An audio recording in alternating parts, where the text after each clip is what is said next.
Good morning and welcome back to Books and Gratitude, where I review books of indie authors and give words of gratitude at the end. Please don't mind my bathrobe. It's like 7 degrees here in Denver again, so I am freezing to death because, again, there's a draft, like I said yesterday on my Supernaturalist pod. So let's get started. I am giving this book called Murder of Love, Return to Corvith Harbor by Robert Rumery, a 5-star review, and I will tell you why.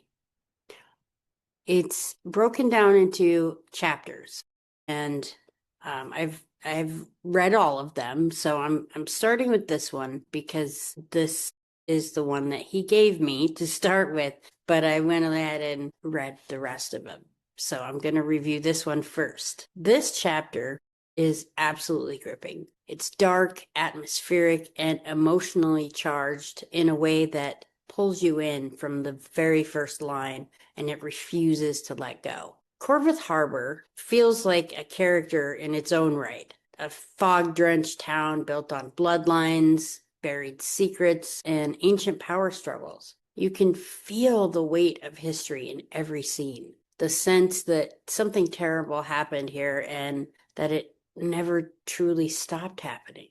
The phrase, things that should have stayed dead, isn't just flavor. It's a promise this story keeps. Tobias Black is a haunting, compelling protagonist. He's a man who lost everything, who swore he'd never return, and who carries the last spark of exterminated supernatural bloodline inside him.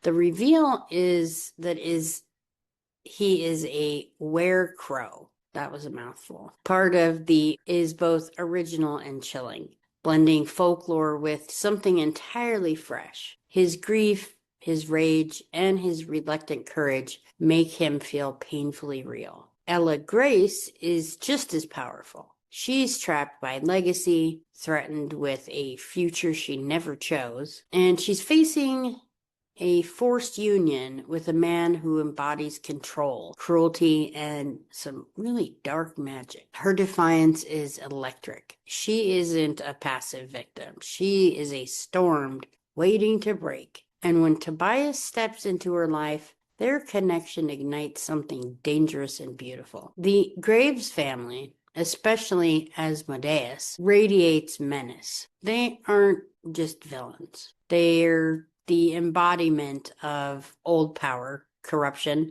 and blood-soaked tradition.